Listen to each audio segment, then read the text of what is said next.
This episode of the Small Business Conversations podcast is sponsored by Nedbank Small Business Services. This is Small Business Conversations with Akona Machoba, unlocking essential advice, opinions, and key issues that affect South Africa's small business community. Welcome to the first edition of the Small Business Conversations podcast for the month of October. This is Moneyweb's weekly SME show highlighting critical issues affecting South Africa's small business environment. Today, I'm joined by Mabowang Matlo, the founder and CEO of Lifakong Moringa, an agricultural business based in the northwest that concerns itself with the farming and processing of the moringa plant. Now, I don't know how familiar you are with the plant, otherwise known as the jumpstick tree, but I can admit that my knowledge as a member of the natural hair community is confined to the odd social media post raving about its benefits for scalp and hair health. Now, Lifakong Moringa, on the other hand, does a lot more than process the plant into a powder. They, in fact, process the moringa plant into a range of products, including tea, salt, and even gin. And today, we find out how and why they do it. Welcome to the podcast, Mabowang, and I'm so grateful for your time. Thank you very much, and welcome to your listeners. So let's start off on the why aspect. Why did you choose to get into the moringa business?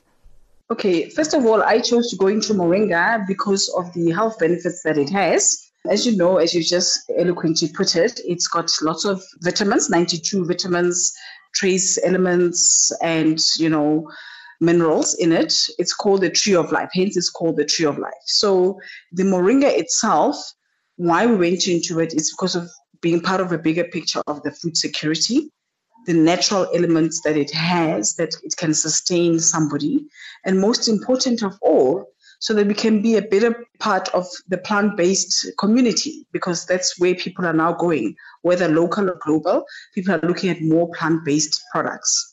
And I was on your website last week and today, I'm just looking through it and figuring out what exactly you guys produce. And I was so surprised to see that Lifakong Moringa has a farm in Bosblas, and you guys say you've planted over 7,000 trees.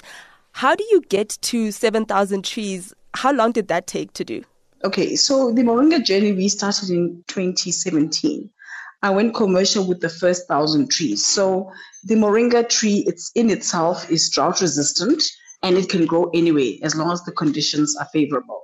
So each tree also bears seeds. So the seeds that the trees bear, we harvest, and then we can also transplant them. So one tree, one seed. So our farm started off with 1,000 trees. Now we're sitting almost at about 10,000 trees, because it's now moved from 7.5 to 10,000 trees. Now with the moringa tree itself, none of the tree goes to waste. So the leaves we use for agro-processing, which is now all our value-added products that we do.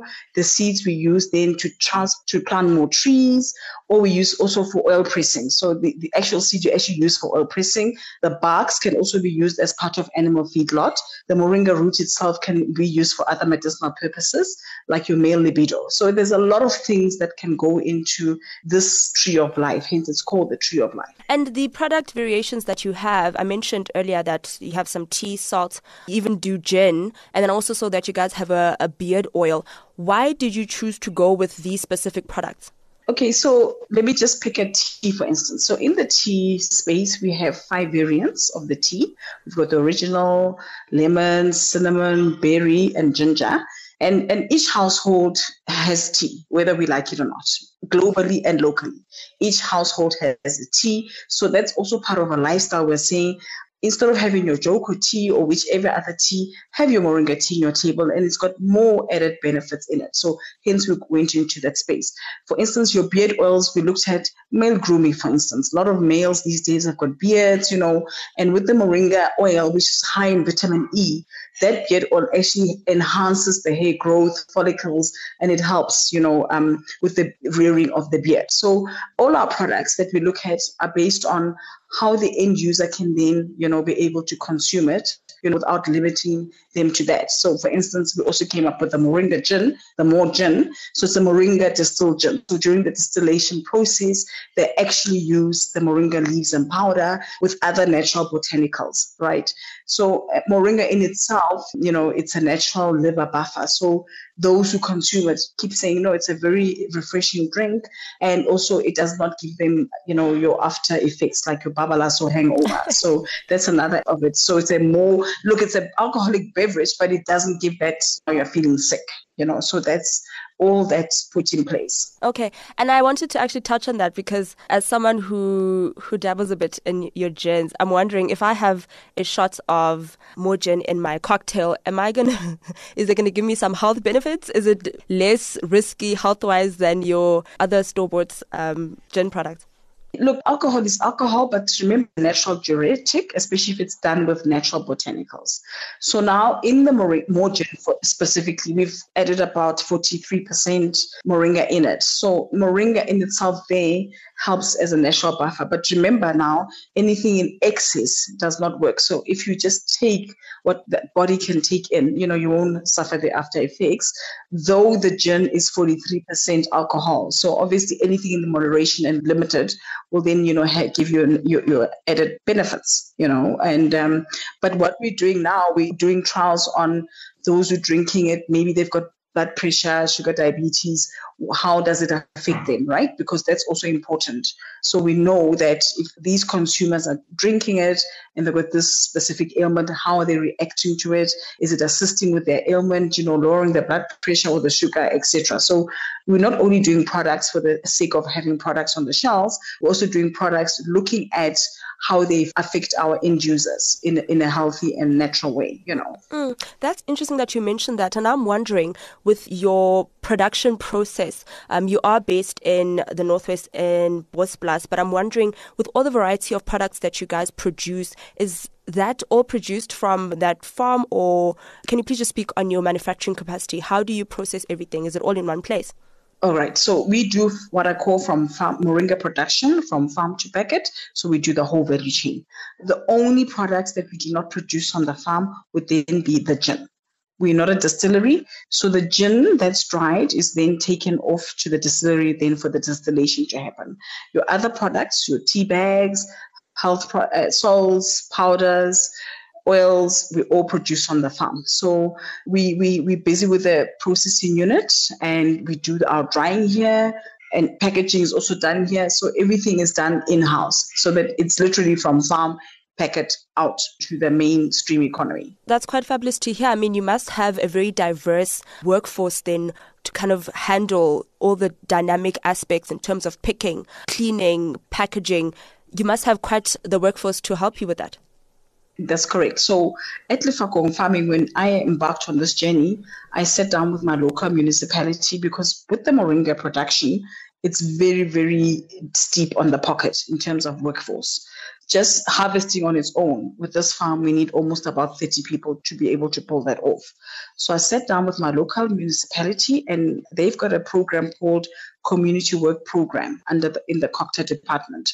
So since 2018, and we've got an MOU until 2025, they've given the Fakong Farming workforce of 30 people who are literally based on the farm from Monday to Thursday, and they help us with all these activities. Though we've also got our own workforce, people that are paid by the Fakong, but those also help us enhance it.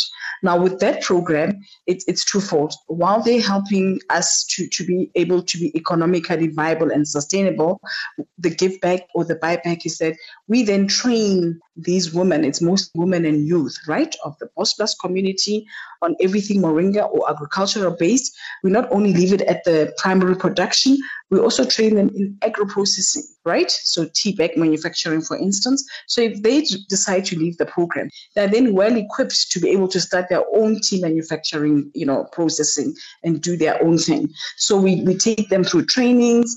We make sure that they are at par with what the standards are out there. So everybody, it all works almost clockwork, right? Where we know this department does this, these are the people responsible for it, and everybody's got a big stake in how we are and why we are where we are today and why we are sustainable. And I think that also speaks to the importance then of being able to partner with different players in the economy, even the provincial economy, like you mentioned, now that you work with your municipality to make sure that your farm and business functions, but also you kind of help others, upskill others in the agricultural sector. I'm wondering if you can just comment on the importance of partnerships like the ones that you have for small businesses and helping them to get to the next level, like the Moringa business that you run. Right. So partnerships are very important and critical, especially for small business. And often when I engage with owners of small business, they are very scared to go into partnerships. And they believe that maybe the partnership will swallow up the idea, etc., etc. But I say partnerships are very critical. I've got lots of stakeholders. I've got your ARC involved in this project. I've got your CSIR involved in this project. And each one of those stakeholders brings something unique into the sustainability of the project.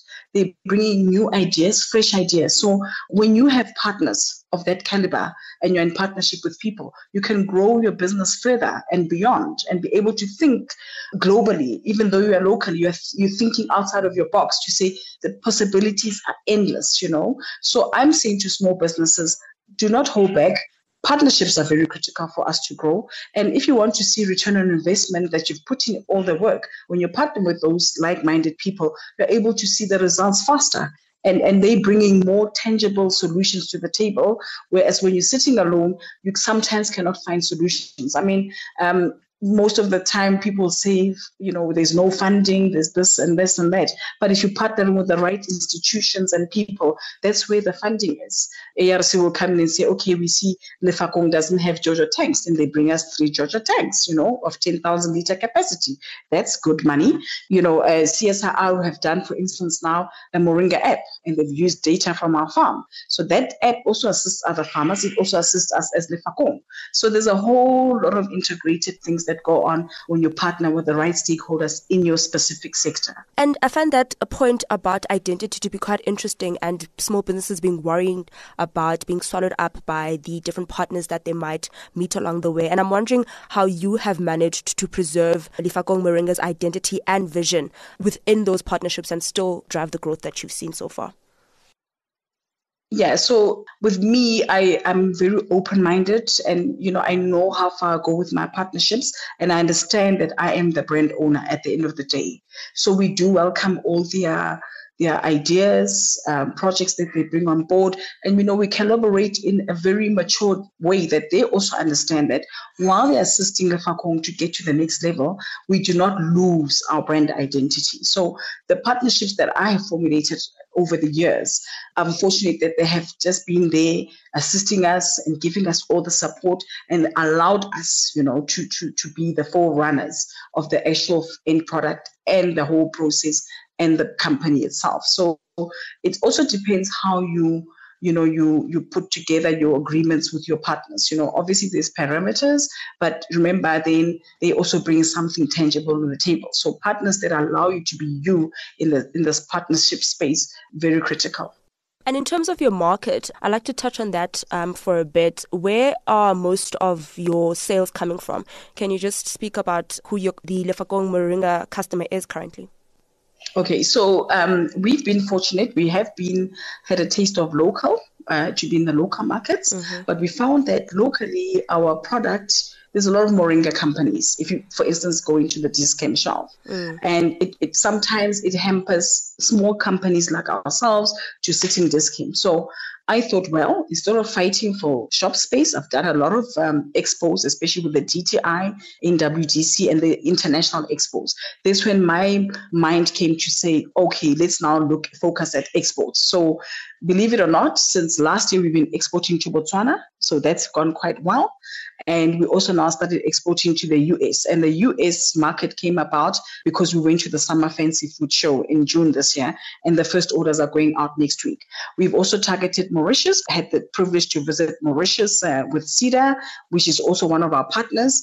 And we just came back from Dubai, and there's a potential of also now exporting our Moringa into that space, So for me, globally, it's where we can be able to sustain our project, though we are not not saying we're not looking at our local markets. We are looking and still knocking at doors, but there's a lot of red tape. But fortunately for the gin, we are able to sit in your Topses, and now we're busy negotiating with your Liquor City. But as for the other health products, we're really, really battling to have them and have shelf space in your Clixes, your Dis-Chem, etc. And it's purely because we're a small business. Their worry is sustainability. And I mean, sustainability for the Lefako Moringa is that other than what we grow on the farm, I've also got feeder farmers who feed into our role, right? So as long as we've got the feeder farmers in place, sustainability is not an issue because we will still have a flow of moringa, as long as we understand who our clients are and the orders, how they go. You mentioned some quite big markets there when you just explained where you are working and where you look to grow in the international market. And I'm just wondering how that adds the dynamic of operations for Lefako. Can you explain the export dynamics of getting your product out to all these markets? How has that experience been for you? Okay, first of all, we don't have an in-house export house, but we've now outsourced that. So we've got an export logistic company that assists with that element of things. For instance, let's pick the US. So for us to export to the US, we had to look at, for instance, labeling. All right. So they like the product, they like the packaging. But however, the labeling is not in grams, it's in Oz. So we had to then use the labeling, to suit that specific export market, right? And make sure that they can be able to relate to that, number one. Number two, we looked at all the clients we needed, whether it's your FDA registration that we need, for the US, which we're currently busy on. But however, because we do it organically, we are now still exporting our products out so that they can be in the marketplace. One foot into a marketplace is better than no foot, right? And we're growing it. Thirdly, we also work closely with distributors. So in each place where we are exporting to, we're not running a one-man show. We have distributors who are helping us, who are assisting us to go into the marketplace, right? So we've got also those partnerships where we're saying we've got distributors, they're helping us get into the shelves, and we have an agreement with them of how we're going to do the profit sharing or how the storage is going to go, etc. So it's a whole integrated system that we have when we're dealing with each individual export market. So Botswana is just across the road, so that's not a major. But your other, export markets that we're targeting are going to be specifically tailor-made for that. And that ties into our export strategy that we're busy building up. Every time we're going out there into the marketplace globally, we're busy building up our export strategy, which is very critical for a company to survive, in the global market. And there you have it, CEO and founder of Lefako Moringa, Maboang Matlo, speaking about the dynamics of being a small business owner in South Africa and also touching on the growth in the international markets and how that has fared for her business. Currently sharing some interesting insights on how beneficial the international market may be in comparison to the local market. Thank you so much, Maboang. I really appreciated your time and speaking with you today. Thank you very much. Have a more day further. This episode of the Small Business Conversations podcast was sponsored by Nedbank Small Business Services. If you enjoyed this episode, please download the Small Business Conversations podcast on all digital platforms and don't forget to share our episodes. If you want to contribute to the conversation, you can X me at machoba_a or you can email us at smepodcast@moneyweb.co.za to share your thoughts and suggestions for future conversations. Until next time, goodbye, and don't forget to support a small business near you. You've been listening to Small Business Conversations with Akona Machoba.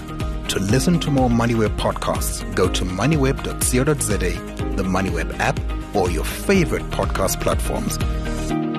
Moneyweb, your trusted source for business and investment insights.